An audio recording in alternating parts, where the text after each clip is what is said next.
स्वभाव का होता जा रहा है। इन जीवों का चित्त शुद्ध बनाने का क्या उपाय है? इस कलयुग में मानव की बुद्धि बहुत विकृत हो चुकी है। हे प्रभु, आज का मानव मैं यानी अहंकार में घूम रहा, जबकि ऐसा नहीं होना चाहिए। और महाराज, जिसके अंदर मैं आ जाती है वो कहीं का नहीं रहता। क्यों? किसी मुस्लिम शायर ने कहा है कि जहां खुदी होती है वहां खुदा नहीं होता, और जहां मैं होती है वहां परम पिता परमात्मा नहीं होता। एक ही मिलेगा हमारा, या मैं रख दो या उस परम पिता परमात्मा को अपने हृदय में स्थान दे दो। जिस प्रकार एक मयान के अंदर एक ही तलवार रह सकती है, उसी प्रकार हमारे मन मस्तिष्क के हृदय के अंदर भी महाराज एक ही कार्य हो सकता है। यदि हृदय से करोगे, पवित्रता से करोगे, तो एक भाव है, कहते हैं हे प्रभु, आपकी इस बनाई हुई दुनिया में पता नहीं क्या हो रहा कि प्रभु तेरी दुनिया, कि प्रभु तेरी दुनिया को क्या हो गया है, और प्रभु तेरी दुनिया को क्या हो गया है। क्या हो गया कि हर जीव देखो, आप इस सृष्टि में बनाए हुए जितने भी जीव हैं, कि हर जीव देखो खुदा हो गया है। प्रभु तेरी दुनिया, प्रभु तेरी दुनिया क्या हो गया है, प्रभु तेरी दुनिया को क्या हो गया है। हर जीव देखो, हर जीव देखो खुदा हो गया है। प्रभु तेरी दुनिया, प्रभु तेरी दुनिया को क्या हो गया है, प्रभु तेरी दुनिया।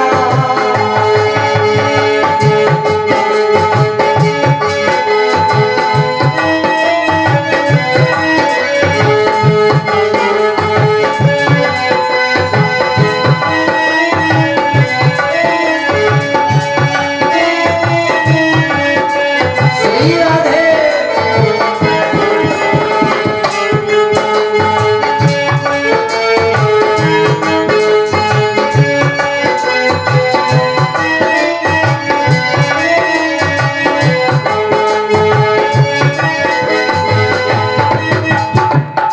और सुनिए, बताते हैं वो, हे प्रभु, आपकी इस बनाई हुई जीव जगत में जो मानव है, इसकी बुद्धि इतनी विकृत हो चुकी है कि उसके मन मस्तिष्क के अंदर महाराज कोई सद्विचार उत्पन्न ही नहीं होते। और तो आज से ज्यादा नहीं, 60-70 साल पहले चले जाओ तो महाराज सदाचार संयम नियम होते थे, लोग अपने से बड़ों का आदर सत्कार सम्मान करते थे। लेकिन आज ऐसा नहीं होता। तो वो बताते हैं कि गुजरे समय में था सदाचार संयम, गुजरे समय में था सदाचार संयम, गुजरे समय में था। श्री राधे।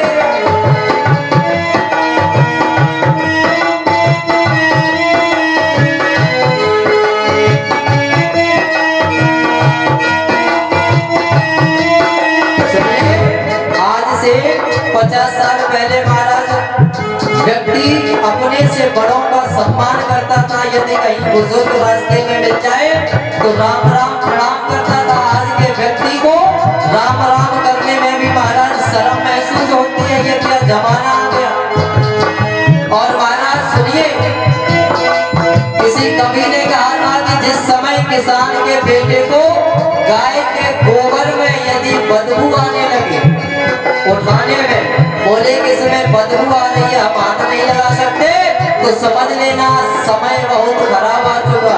और आज के समय में यही होता है, यही देखने को मिलता क्या कि गुजरे समय में था सदाचार संयम, गुजरे समय गुजरे समय गुजरे समय में था सदाचार संयम, गुजरे समय में था सदाचार संयम।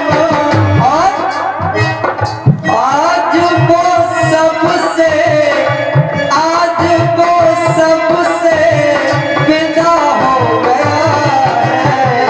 प्रभु तेरी दुनिया को, प्रभु तेरी दुनिया को ये क्या हो गया है। प्रभु तेरी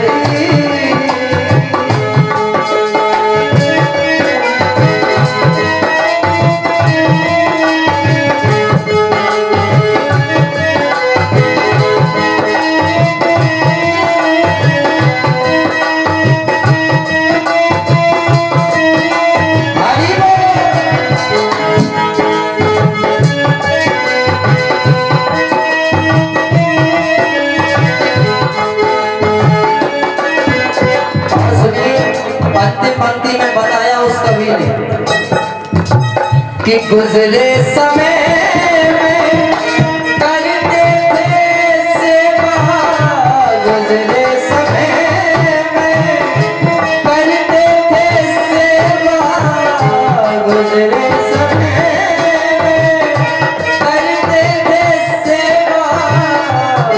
क्या एक बेटा अपने बाप के चरण चापता था, एक बहू अपने सास के चरण चापती थी, लेकिन आज महाराज देखने को नहीं मिलता।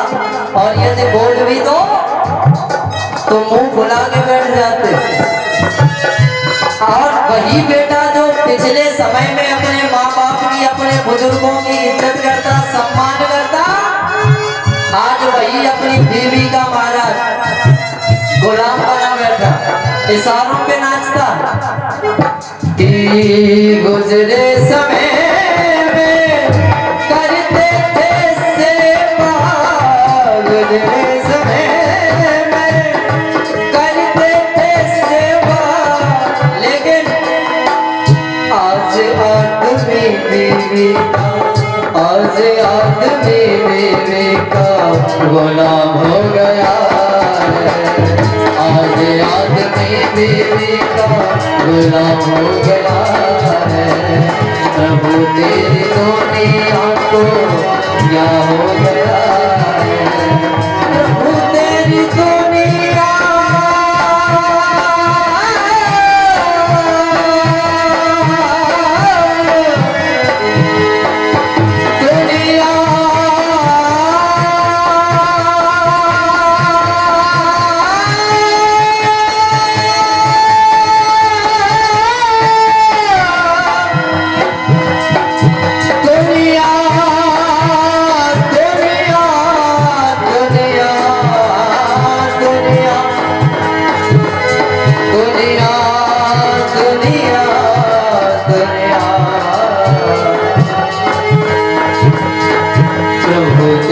दुनिया को ये क्या हो गया है। प्रभु तेरी दुनिया को क्या हो गया। क्या बोलना पड़ेगा? जोर से बोलना पड़ेगा, और जोर से। कहा हे प्रभु, आपकी इस बनाई हुई दुनिया को पता नहीं लगता क्या होगा। तो बताया कि जब जब हो हानि। जब जब हे राजन, हे सोनकरियो ऐसा होता है तो रामायण में बाबा गोस्वामी तुलसीदास जी कहते हैं, बतलाते हैं कि जब जब होए धर्म की हानि, जब जब इस धराधाम पर धर्म की हानि होती है, अधर्म बढ़ता है, उस समय और बाढ़े असुर अधम अभिमान। जब जब इस धराधाम पर धर्म घटता है और अधर्म बढ़ता है, अत्याचार होता है, पापाचार होता है, असुर बढ़ जाते हैं और देव घट जाते हैं, निर्बल हो जाते हैं, असुर सबल हो जाते हैं, उस समय मेरे गोविंद किसी ना किसी रूप में इस धराधाम पर अवतार लेते हैं कि तब तब प्रभु धरे मनुष्य शरीरा। तभी तभी इस धराधाम पर मेरे गोविंद मनुष्य रूप में अवतार लेते कि तब तब प्रभु धरे मनुष्य शरीरा और हरहि सदा सज्जन जन पीरा। जो गाय, पृथ्वी, देव, संत, ब्राह्मण कष्ट पाते हैं, उन्हीं के कष्टों का निवारण करने के लिए मेरे गोविंद इस धराधाम पर अवतार लेते हैं, प्रकट होते हैं। किसी कवि ने बताया है कि प्रभु अवतार कब लेते हैं कि विप्रधेनु सुर संत हित और लीन मनोज अवतार। प्रभु विप्र यानी ब्राह्मण, धेनु यानी गाय, सुर मिस देवता कि विप्रधेनु सुर संत हित, संतों के हित, लीना मनुज अवतार। मेरे गोविंद इस धराधाम पर अवतार लेते हैं। एतद्माद्वरं शुद्ध ही न विद्यते जन्मांतरे भवेत पुण्यं तदा भागवतं लभेत। हे सोनक ऋषियों, इस घोर कलयुग में प्रत्येक व्यक्ति का स्वभाव आसुरी प्रकृति का हो गया, और जब मनुष्य के जन्म जन्मांतरों के महाराज पुण्यों का उदय होता है और पापों का क्षय होता है, उस समय जाकर के हमें ये भागवत कथा श्रवण करने को मिलती है, उससे पहले नहीं। कि जन्मांतरे भवेत पुण्यं तदा भागवतं लभेत। जन्म जन्मांतरों जब हमारे पाप अस्त हो जाते हैं, पुण्य उदय हो जाते हैं, तब हमें ये भागवत कथा श्रवण करने को मिलती है। और हे सोनक ऋषियों, तुम्हारे हृदय में भगवान के प्रति इतना अगाध प्रेम देखकर मेरा हृदय गदगद हो गया, इसलिए मैं तुम्हें संपूर्ण सिद्धांतों का निचोड़ सुनाता हूं। तुमने कहा कि मुझे सार गर्भित कथा सुनाओ, तो सुनो, मैं तुम्हें संपूर्ण सिद्धांतों का निचोड़ ही सुनाई देता हूं। कि परीक्षिते कथा वक्तम सभायां संस्थिते सुखे सुधा कुमकुम गृहीत्वैव देवास्तत्र समागमः। जिस समय ये कथा महाराज है क्या, इस बात पर गौर करेंगे। ये कथा आखिर है क्या? जिस समय सुखदेव भगवान राजा परीक्षित को कथा सुनाते, उस समय देवता अमृत का कलश लेकर के आते हैं और सुखदेव भगवान से कहते हैं, प्रणाम प्रभु, आप आपके चरणों में बार बार नमन है, वंदन है। आप परीक्षित को कथा इसलिए श्रवण करा रहे हैं कि इन्हें डर है कि इन्हें 7वें दिन तक्षक डसेगा और इनकी मृत्यु हो जाएगी, तो हम आपको ये अमृत कलश दे देते हैं, आप अमृत इन्हें पिला दो और इसके बदले में ये भागवत कथा हमें श्रवण करा दो। जैसे ही सुखदेव भगवान ने इन वचनों को सुना मेरे प्यारे, तो आज देवताओं को फटकार दिया। क्या बोले कि को कथा को सुधा लोगे, को काचह को मणिर महा। अरे देवताओं, को कथा को सुधा, क्या कथा है और क्या ये अमृत है? तुमने अमृत से इस कथा की तुलना कर दी। कहाँ एक कांच का टुकड़ा हो और कहाँ एक हीरा हो, दोनों को महाराज दिखने में जरूर सफेद होंगे, एक कलर के हो सकते हैं, लेकिन दोनों का कार्य और कीमत अलग अलग है। मणि का कार्य अलग है और कांच का कार्य अलग है। मणि की कीमत अलग है और कांच की कीमत अलग है। तो यहाँ पर अरे शौनक ऋषियों, भगवान सुखदेव ने देवताओं से कहा कि तुमने आज कथा की तुलना इस अमृत से लगाई है। एक कथा जो है भगवान की, वो एक मणि है, पारस मणि, और तुम इसे कांच से इसकी तुलना करते हो, तुम्हें लज्जा नहीं आती? शर्म आनी चाहिए, भगा देते हैं। तो ये कथा महाराज इतनी अलौकिक है,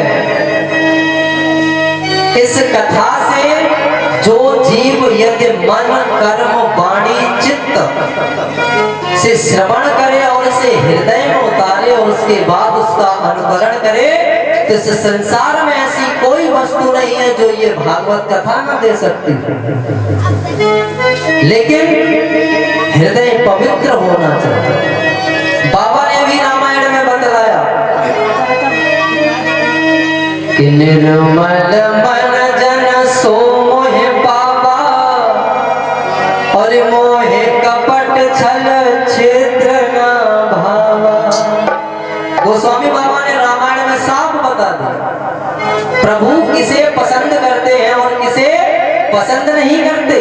जिसके हृदय में महाराज कपटता भरी है, कटुता भरी है, उसके हृदय में मेरे प्रभु निवास नहीं करते। निवास किसके हृदय में करते हैं? जिसका हृदय शुद्ध स्वच्छ साफ सुंदर सुशीतल और निर्मल होता है। कि निर्मल मन जन और सोई मोहे पावा, कि निर्मल मन जन सोई मोहे पावा, और मोहे कपट छल क्षेत्र न भावा, मोहे कपट छल क्षेत्र न भावा।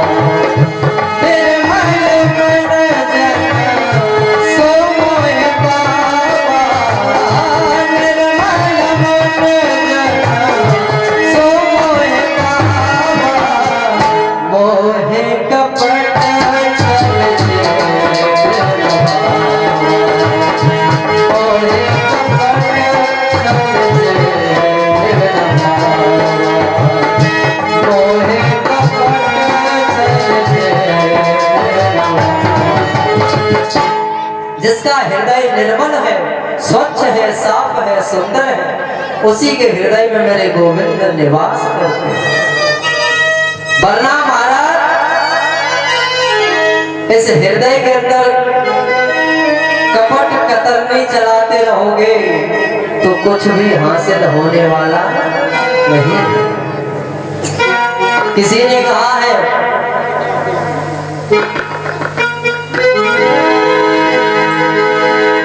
कि जब दिल की कुठरिया साफ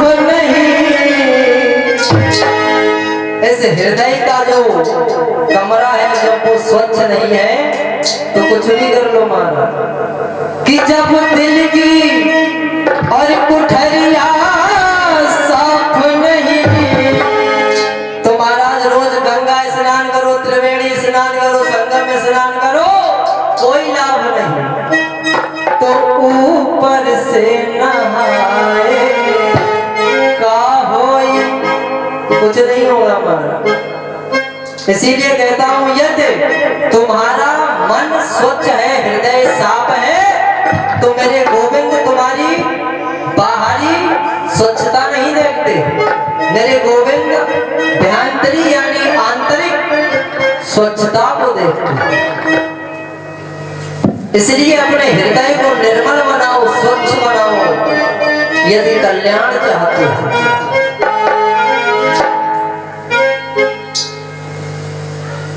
तो आज देवताओं ने हाथ जोड़े,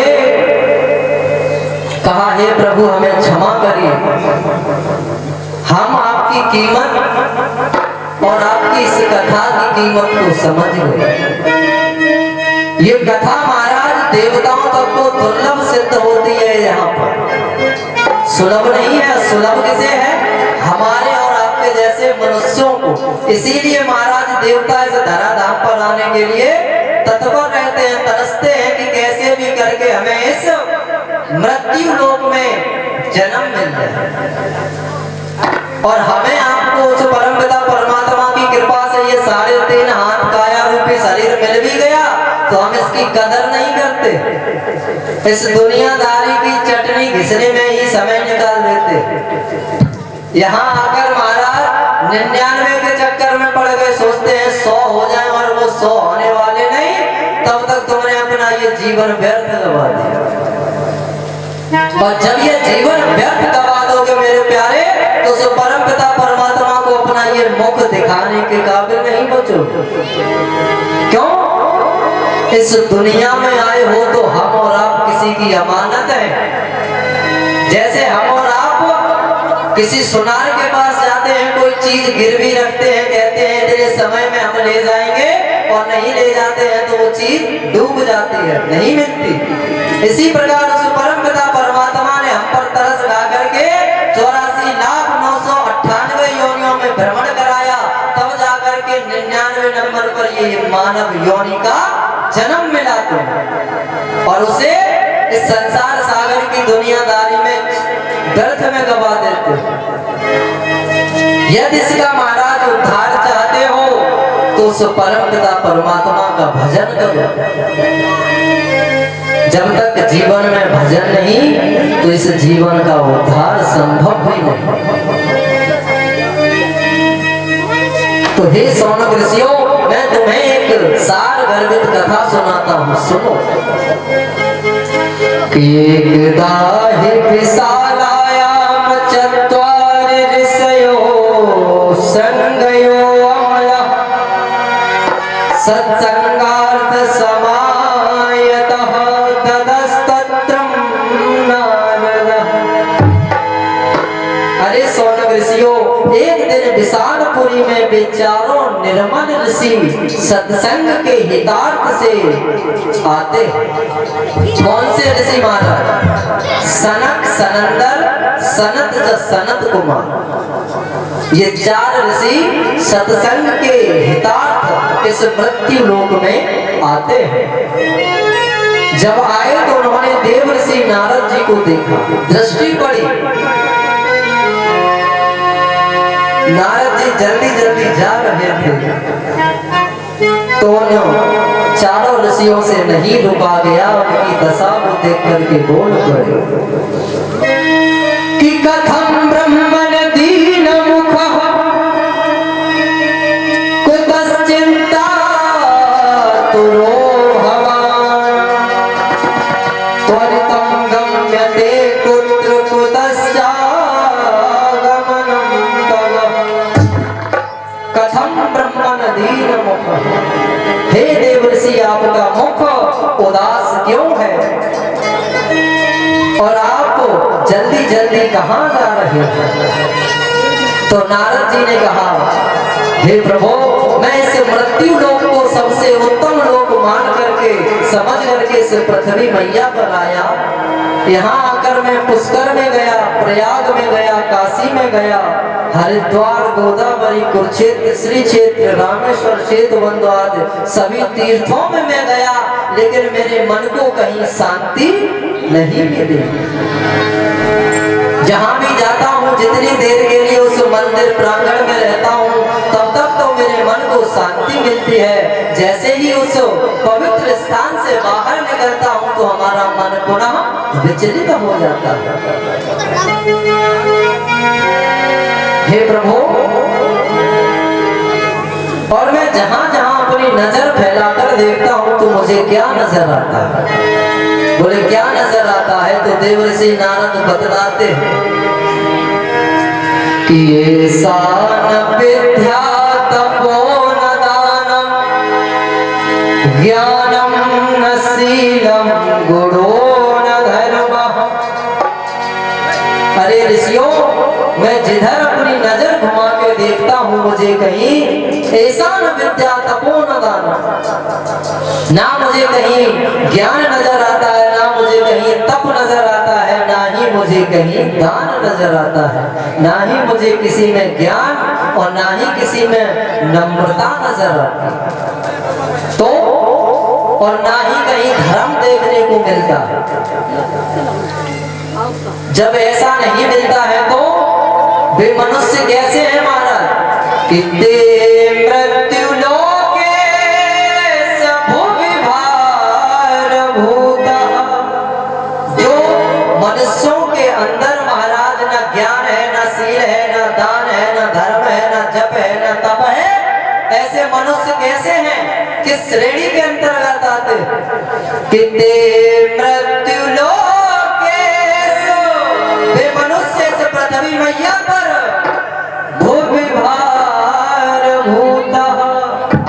इस पृथ्वी मैया पर भूतों के वजन के समान भ्रमण करते हैं।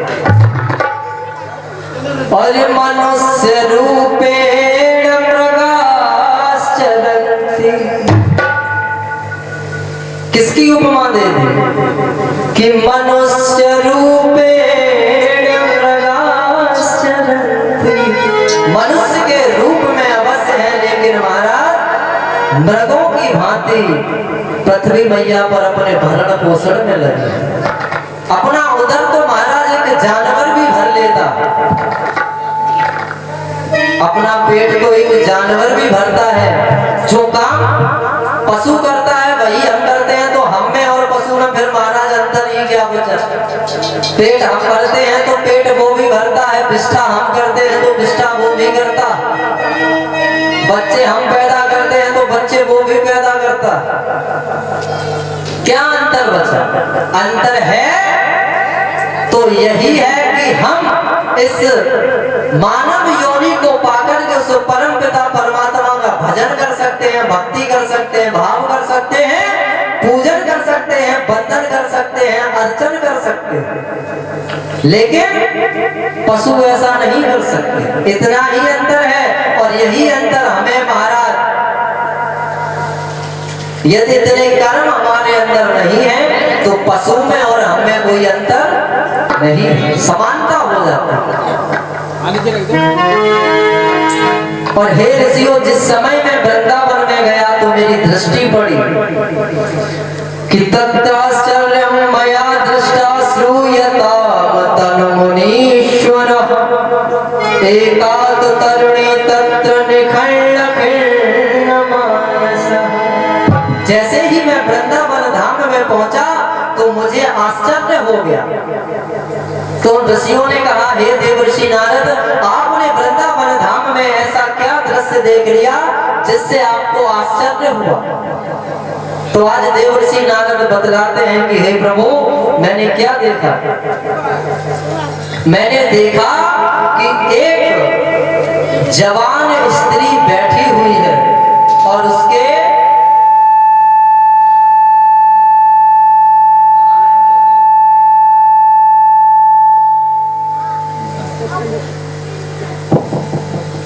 एक जवान स्त्री बैठी है, उसके गोद में दो बूढ़े पुरुष अपना सर रख करके लेटे। जब मैंने ये दृश्य देखा तो मुझे आश्चर्य हो गया, ये क्या। और जब मैंने उस देवी के हाथ जोड़े और उससे पूछा, हे देवी आप कौन। मैंने पूछा, अरे देवी आप कौन हैं। तो उस देवी ने मुझे जो जवाब दिया वो हम आपको बतलाते हैं, सुनिए। हे देवर्षि नारद, मैं कौन हूँ, कहाँ उत्पन्न हुई, कहाँ से यहाँ आई हूँ, और आपने जो पूछा कि आपकी गोद में जो सर रखते हैं वो बूढ़े पुरुष कौन है, तो मैं आपको बताता हूँ।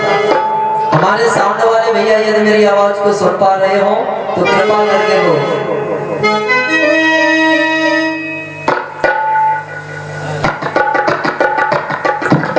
बतलाती हैं आज भक्ति मैया कि द्वापर तक भरी जवानी थी। सुनिए हे देवर्षि नारद, जिस समय द्वापर युग चल रहा था उस समय तक मैं तरुण अवस्था में थी, जवान थी। और ये जो तुम्हें बूढ़े पुरुष नजर आते हैं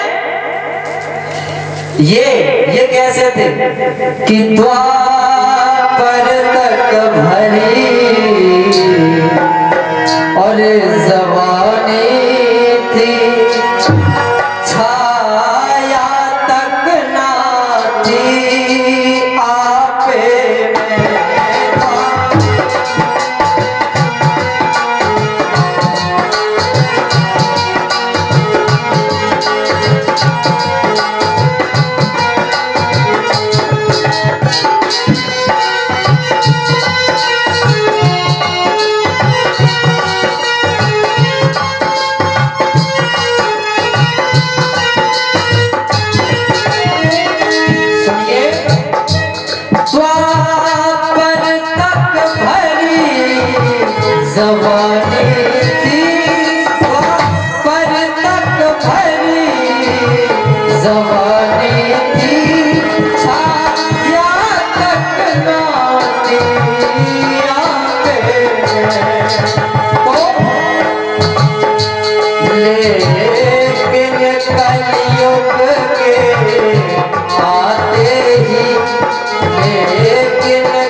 मेरे बेटे भी जवान थे।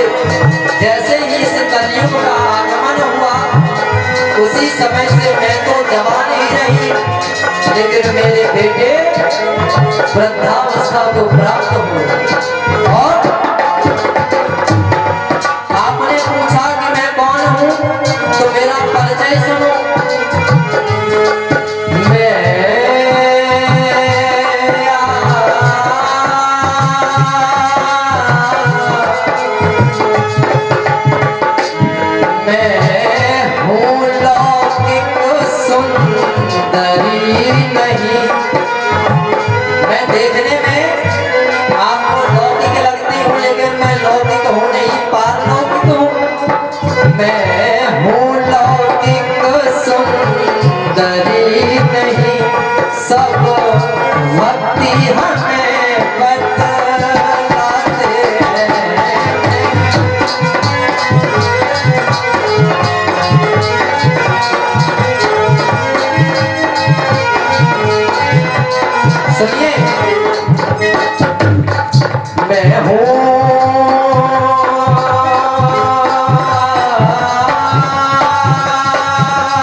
ही नहीं सब भक्ति हमें बदलाते हैं। ये दोनों ज्ञान वैराग्य रूप मेरे बेटे कहलाते हैं, मेरे बेटे कहलाते हैं, मेरे बेटे कहलाते हैं। और सुनो, जब से पृथ्वी पर कलयुग ने अपना अधिकार जमाया है, हे देवर्षि नारद, जिस समय से इस पृथ्वी मैया पर कलयुग आया, कि जब से इस पृथ्वी पर अपना कलयुग अधिकार जमाया है, जीवों की रुचियां सुरी हुई, सब ओर धर्म सचाया है, सब ओर धर्म सचाया है, सब ओर धर्म सचाया है, सब ओर धर्म सचाया है। जीवों की रुचियां सुरी हुई, जीवों की रुचियां सुरी हुई, सब और अधर्म सचाया है। जीवों की रुचियां सुरी हुई, सब और अधर्म सचाया। जीवों की रुचि आसुरी हुई, सब और अधर्म सा छाया। आपने पूछा मैं कौन हूं, तो हे प्रभु मेरा नाम भक्ति है। और ये जो दो बूढ़े पुरुष आपको नजर आते हैं, जो मेरी गोद में सर रख कर के लेटे हैं, ये और कोई नहीं, मेरे बेटे ज्ञान और वैराग्य है। जिस समय तक मैं द्वापर युग में थी, तो ये मेरे साथ जवान थे, और जैसे